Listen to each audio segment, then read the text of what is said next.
1. Faktor munculnya GGL, gerak gaya listrik induksi elektromagnetik. Penyebab utama timbulnya GGL induksi adalah terjadinya perubahan fluks magnetik yang dilingkupi oleh suatu loop kawat. Besarnya fluks magnetik telah dinyatakan pada persamaan V sama dengan B kali A cos theta.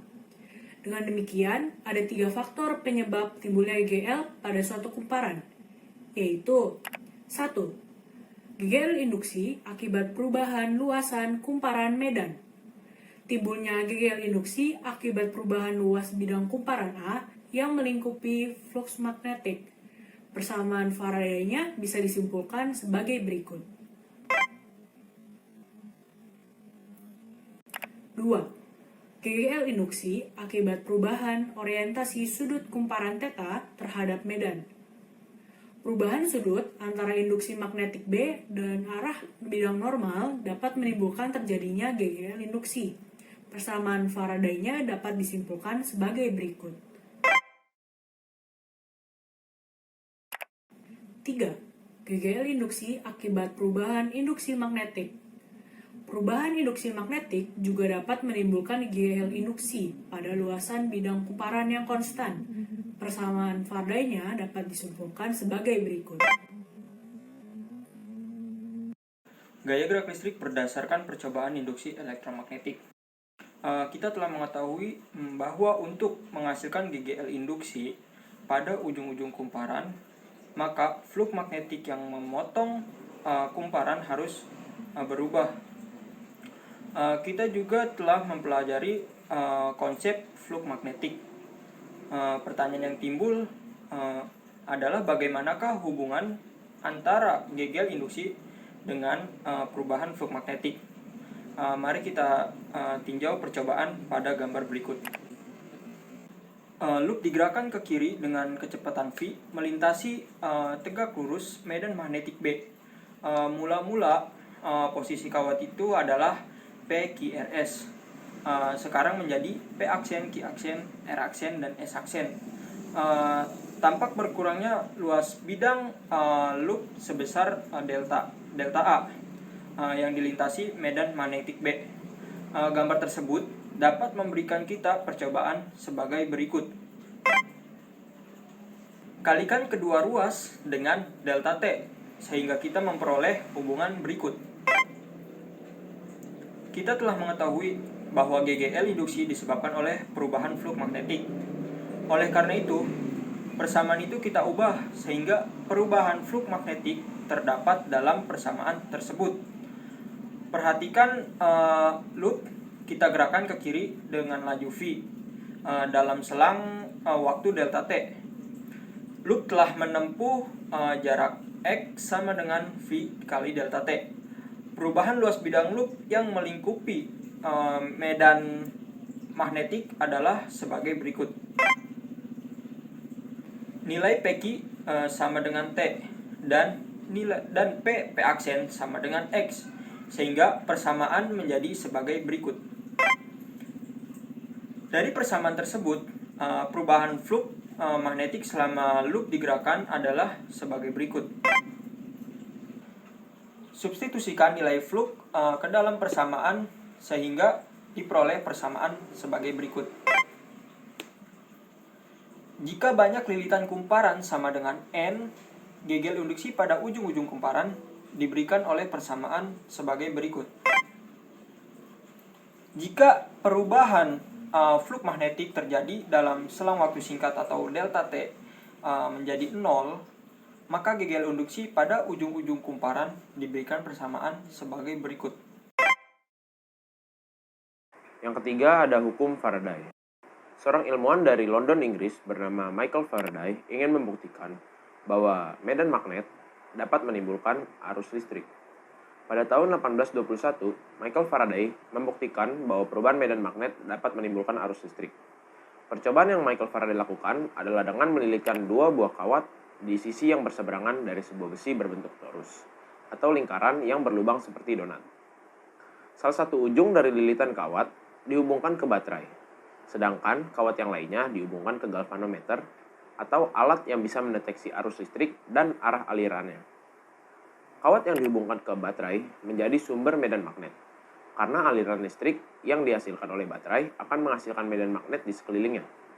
Kunci percobaan yang dilakukan oleh Michael Faraday terletak di kawat sebelahnya. Jika medan magnet bisa menghasilkan arus listrik, jarum di galvanometer akan bergerak menyimpang dari angka 0 yang menandakan adanya arus yang mengalir di kawat. Setelah arus listrik dinyalakan di kawat pertama, Michael Faraday mulai mengamati kawat yang kedua. Percobaan awal memang tidak menghasilkan arus listrik. Tetapi, ketika dia teliti kembali, ternyata ada saat di mana jarum galvanometer bergerak dan menyimpang. Hal tersebut terjadi ketika baterai baru dihubungkan ke kawat dan juga ketika baterai baru dilepaskan dari kawat. Akan tetapi, galvanometer menunjukkan kembali angka 0 ketika baterai terhubung.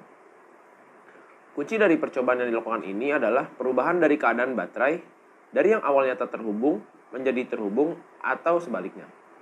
Arus di galvanometer akan muncul ketika baterai baru dipasang atau baru dilepas saja. Ini menandakan bahwa arus di galvanometer baru muncul ketika arus listrik di kawat salah satunya berubah. Dari tidak ada arus menjadi tidak ada arus atau sebaliknya.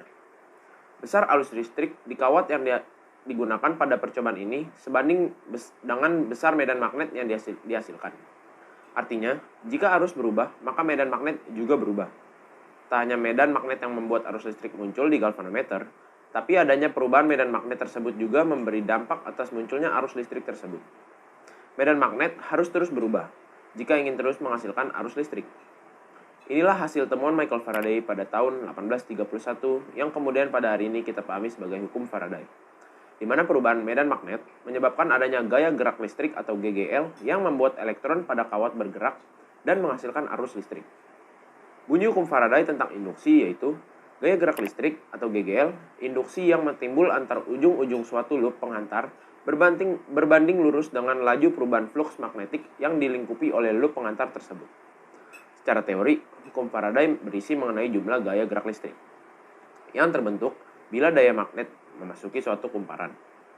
Perubahan daya magnet atau flux magnet pada sebuah medan magnet akan berakibat pada perbedaan jumlah listrik yang timbul pada ujung kumparan. Perhitungan jumlah magnet yang terbentuk dinyatakan dalam sebuah rumus. Rumus tersebut memberikan gambaran berupa jumlah kumparan yang dialiri listrik dari sebuah medan magnet. Di sini ada keterangan E untuk GGL induksi, N untuk banyaknya lilitan kumparan, delta flux untuk perubahan flux magnetik, dan delta T untuk selang waktu. Hasil akhirnya berupa jumlah listrik yang dihasilkan dalam bentuk gaya gerak listrik induksi. 4. Aplikasi dari hukum Faraday, induksi elektromagnetik dalam kehidupan sehari-hari. Hukum Faraday digunakan pembangkit listrik yang menggunakan induksi elektromagnetik. Generator di dalam pembangkit listrik memutarkan lilitan kawat sehingga dapat mengelilingi magnet. Lalu hasilnya adalah munculnya arus listrik di lilitan tersebut. Selain generator listrik, ada beberapa pengaplikasian lainnya seperti dinamo dan juga transformator. Sekarang kita akan membahas soal mengenai hukum Faraday. Soal nomor 1. Sebuah kumparan dengan jumlah lilitan 100 berada dalam medan magnet dan mengalami perubahan flux magnet dari 5 kali 10 min 4 Weber menjadi 1 kali 10 min 4 Weber dalam waktu 0,01 sekon. GGL induksi yang timbul di antara ujung-ujung kumparan sebesar. Dari soal tersebut, kita dapat mengetahui jumlah N sebesar 100, D1 sebesar 5 kali 10 pangkat min 4 Weber, D2 sebesar 1 kali 10 pangkat min 4 Weber, dan DT-nya 0,01 sekon. Dari pertanyaan tersebut, hal yang ditanyakan adalah GGL induksi yang timbul di antara ujung-ujung kumparan. Maka, kita dapat menjawabnya dengan memasukkan ke dalam rumus GGL induksi sama dengan N dikali dVB per dt, atau 100 dikali D1 min D2 per 0,01. Hasil yang didapatkan dengan menggunakan rumus tersebut adalah 4. Jadi, didapat GGL induksi yang timbul di antara ujung-ujung kumparan sebesar 4 volt. Sekarang masuk ke pertanyaan nomor 2. Kumparan terdiri atas 400 lilitan berbentuk persegi dengan sisi 10 cm. Medan magnet homogen diarahkan tegak lurus menembus kumparan. Apabila medan magnet berubah secara linear dari 0 menjadi 2T dalam waktu 1 detik, GGL induksi yang timbul pada kumparan sebesar. Dari pertanyaan tersebut, kita dapat mengetahui bahwa N sebesar 400, S sebesar 10 cm, B1 sebanyak 0, B2 sebanyak 2, dan DT sebanyak 1. Dari pertanyaan tersebut, yang ditanyakan adalah GGL induksi. Jadi, kita dapat menjawabnya dengan menggunakan rumus hukum Faraday, di mana rumusnya adalah GGL induksi sama dengan N dikali dVB per dt, atau N sama dengan A dikali B2 dikurang B1 per dt. Kita bisa memasukkan angka-angka tersebut ke dalam rumus berikut. Namun untuk S, karena sebelumnya diketahui dalam sentimeter, kita harus mengubahnya ke dalam meter menjadi 0,1 meter. Maka dari rumus tersebut kita mendapatkan hasil 8. Jadi GGL induksi yang timbul pada kumparan sebesar 8 volt.